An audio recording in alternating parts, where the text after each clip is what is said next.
If you're ready to bring more positivity into your life, but you're not sure where to start, or maybe you've started before but struggled to stay consistent, I've created something really special for you. It's called the Positivity Reset Map. It's a beautiful, free guide to help you reconnect with yourself, get back into alignment, and bring more calm, joy, and balance into your everyday life. It's quick and easy to follow, and it includes uplifting affirmations, journaling prompts, and a gentle roadmap based on the chakras to help shift your energy step by step.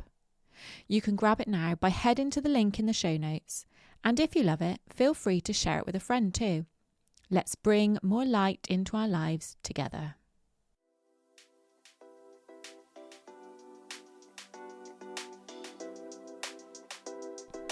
Welcome to Love in Life, a guide to a positive mindset. My name's Lisa, and I'm here to help you unlock the secrets to a happier, more confident and more fulfilling life. In the first 99 episodes, we explored not just practical tools that can elevate your mindset and your life, but also delved into the spiritual aspects like the power of crystals, universal laws and energy healing.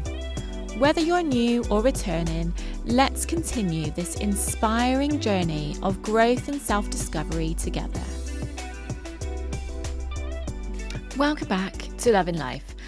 As always, I just want to say thank you so much for being here with me. Oh God, so many people have fed back to me like how listening to the last episode has really helped them give themselves permission to do things in a different way, in a way that feels right for them, because things are always changing, and we have to allow ourselves to change and to be flexible. Now, before I carry on with this week's episode, as always, I just want to take a look at where the highest place for downloads was. And last week it was Adelaide in Australia. That was the single biggest, is that a city or I don't really know how it works in Australia. Is it like states like in America? I'm not sure. But anyway, it was Adelaide last week. But I also wanted to mention the amount of, or say thank you to the amount of listeners in California, because obviously the way my stats are given to me, it's in cities. But I had a look through and there's so many listeners in California now, even though you show up in different cities. And obviously California is a massive state. Anyway, I just want to say thank you so much, whether you're in Adelaide, California, wherever you are in the world. Thank you for joining me. And another thing is, well done, US listeners. You're back with me this week, and you're back up to over 50% of the listeners. So let's get going with this week. Now, the biggest thing that has consumed me this last at least a week is Alfie, my eldest. In this last week, he has had his last official day of school.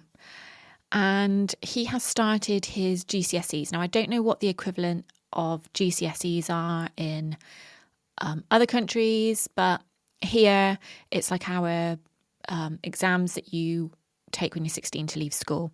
So I don't know what your equivalent is.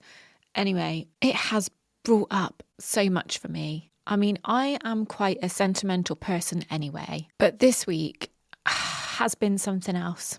It's left me feeling really reflective and not believing where the hell the time has gone. For two reasons. Like, where the hell the time has gone since the time he was born, 16 years ago, obviously. Being little, out in school,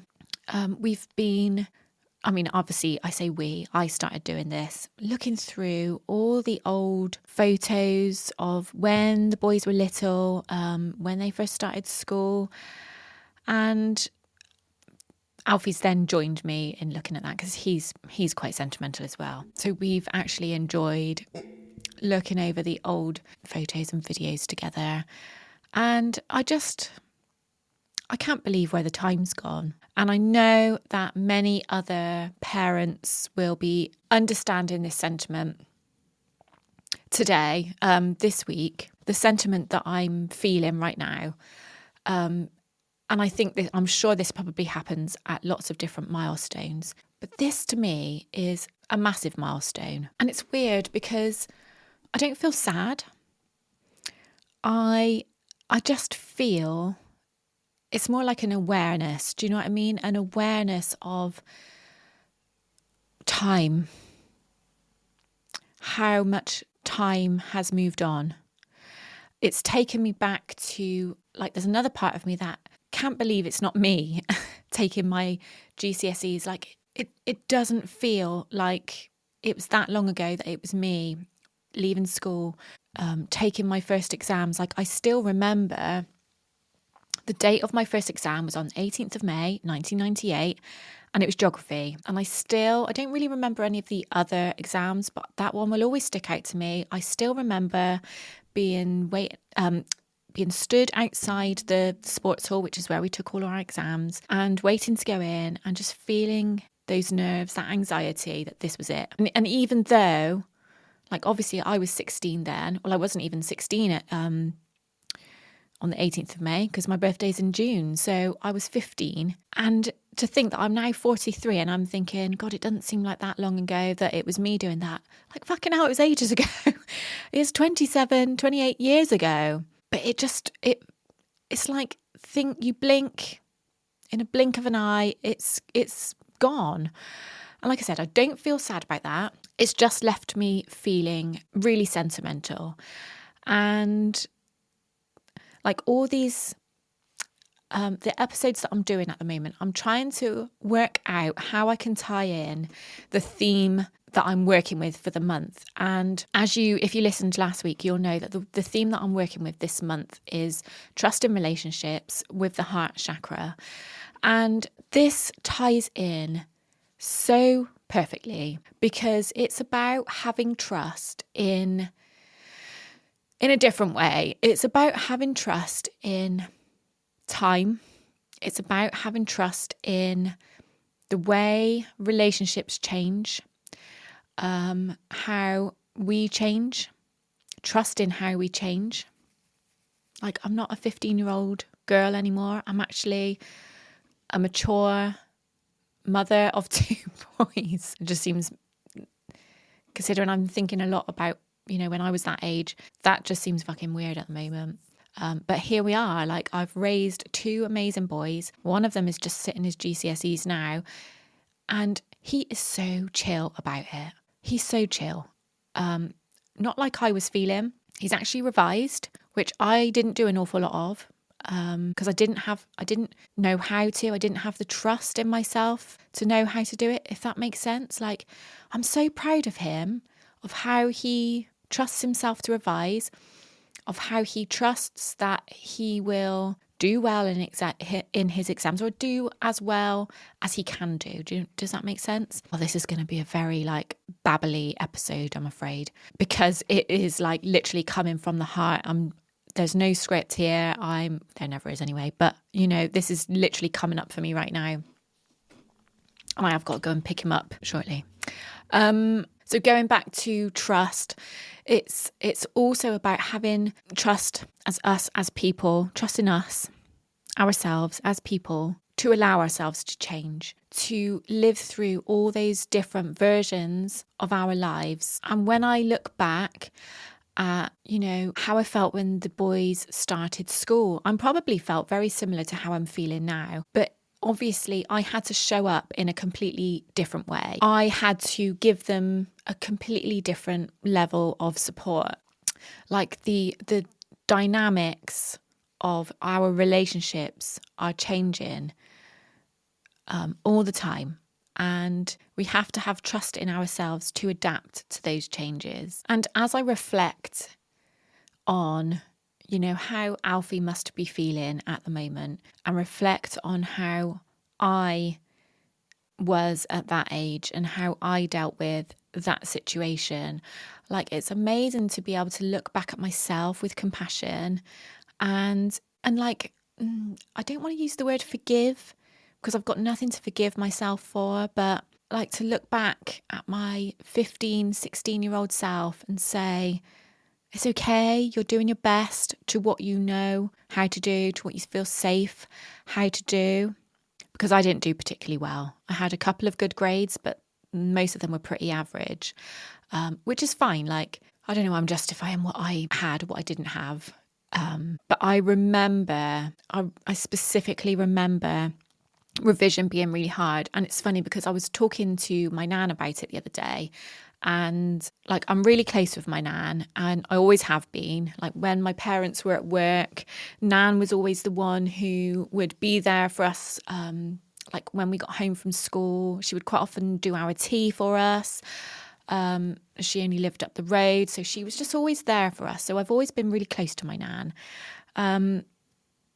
So I was talking to her about it the other day, and obviously in one of my sentimental little like rants, and she remembers me being stressed out with my coming up to my exams, like being stressed out with revision. And I don't know, it's just made me really reflective of the support that I received in different ways, of the support that I'm showing up with for Alfie. Because as many of my clients know, like, this is my priority at the moment for this next like 5 or 6 weeks.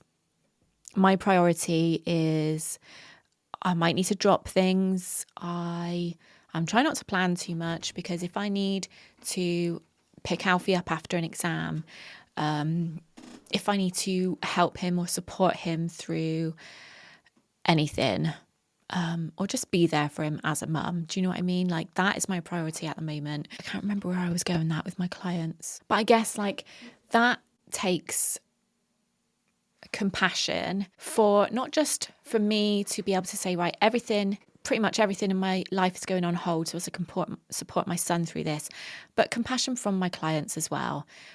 Because I share lots with my clients, they have compassion for me, and can give me what I need to get through this time as well. It's not about me. I'm not trying to make this about me. This is about my son, but what I need to be for him. Does that make sense? Yeah, as you can probably tell, I'm feeling very reflective, very sentimental, but it's really got me thinking about how dynamics do shift over time.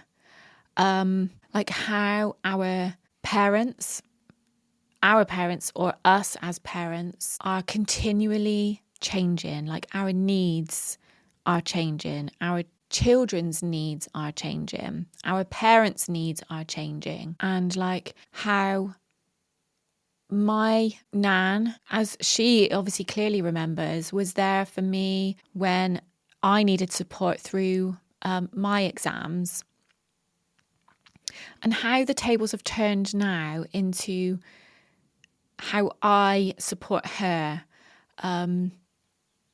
how I show up for her in the time, in the stage of life that she is at now. So she's 91. So our dynamic has completely changed from, where she used to take me to dental appointments, to take me shopping. When my mum was at work, my nan was the one who did that. So nan was very much that support role for me alongside my parents. And, now she's 91, like myself and other family members, we are sort of giving back to her what she gave to us. Does that make sense? And obviously, as time goes on and my parents get older, like that dynamic where they're still able to help me out now, but down the line, it will be me helping them out again, me helping them out, just like I do with my nan now, and my children helping them out as well, just like I do with my nan. But of course, with all this comes with, and this isn't necessarily the case for me, lucky to say, I'm so lucky, but in other family dynamics, people haven't always had that support. People have had their trust broken.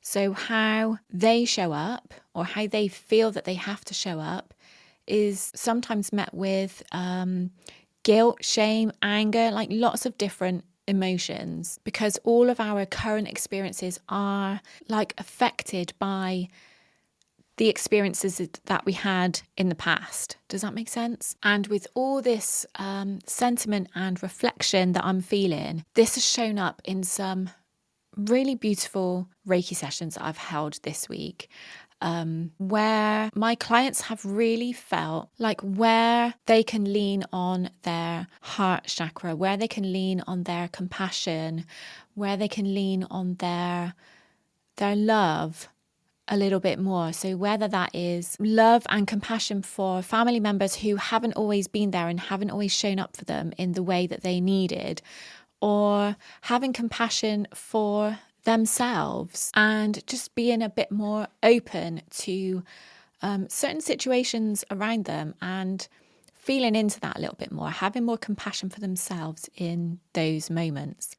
It has been a beautiful, beautiful week of Reiki sessions. It's been a beautiful week of reflection and sentiment from myself, for Alfie. And actually, one thing he said to me, so it's his last day on Friday, last official day of school on Friday. And, you know, they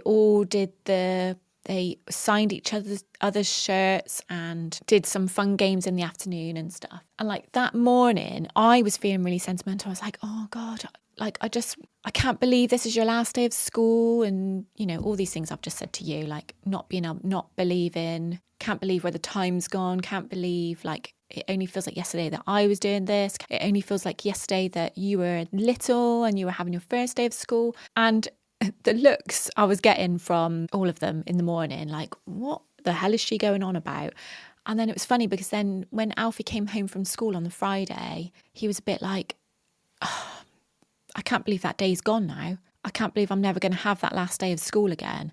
And it was almost a bit like, you know, we have to make the most of, have to allow ourselves to feel that sentiment and allow ourselves to reflect, because once it's done. And we've only got our memories of it then, you know?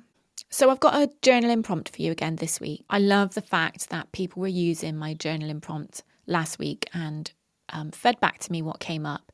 So here's a question I invite you to ask yourself this week. Whether you journal, whether you just think about it as you're driving, whatever you're doing, just have a think about what relationship in your life has changed the most, and what does your heart want to say about it now? Do you look back with fond memories? Do you look back with shame or guilt that you need to let go of? Like, what comes up for you? Just allow yourself to feel whatever it is you feel. There's no right or wrong. Allow whatever it is you need to come up. And I've also got some affirmations for you. So if you're in a position to, just close your eyes. And or if you're driving, don't close your eyes. If you are not in a position to close your eyes, then don't. But listen to these affirmations or come back to them when you can. I trust the journey of time and the way it shapes my heart. I offer compassion to my past, my present, and my future self. I honour the changing seasons of my relationships. I allow my heart to feel whatever it needs to feel without judgment. I trust that love never leaves. It simply shifts shape. And I think that is a really important one, that last one, because when we can look back on things with love in whatever form, love for yourself, love for the person that you need to, there is always room for love somewhere in some form, whoever it is for. People might not have shown up for us how we want them to in the past. Rather than holding on to resentment, just allow it to shift. Or if you haven't shown up for somebody how you maybe would have liked to, rather than holding shame and judgment to yourself, just allow a bit of forgiveness. So when I say approaching situations with love, that's what I mean. Hope that makes sense. Okay, I really need to go now because I need to pick Alfie up. He's on his final exam of the week. So I'm heading to pick him up in a moment. But before I go, I just want to say again, thank you for all your lovely, for all your feedback on how, the episodes, the emails, the social media posts, how they're all resonating with you at the moment. Like, I so appreciate your feedback. And lastly, I really hope to see some of you on my Trust in Relationships group session on Saturday. I have been asked if I will sell this recording separately, which I am going to. So the session itself won't be recorded. The live session is completely private. It's completely safe and secure in a Zoom filled with other lovely women who are working on the same things. But I'm going to be filming a separate recording for people who feel called to take part in this, but for one reason or another, they are not able to join me at the live time on Saturday, which is 3:00 UK time. Or if you live in a different country and time zones don't allow that, or for whatever reason, if you feel called to take part in the session and you can't join me live, you can buy the session. So look out for that next week if you're not able to join me live. Anyway, have an amazing week, and I'm sending you so much love. Bye. Thank you so much for joining me today. If you enjoyed this episode, I'd love it if you could take a moment to subscribe, rate, and if you're listening on Apple, as 95% of you do, review. It really helps the podcast reach more people who are ready to shift their mindset and raise their vibration. And if you know someone who would benefit from today's episode, feel free to share it with them. Until next time, keep loving life and know that I'm sending you so much love.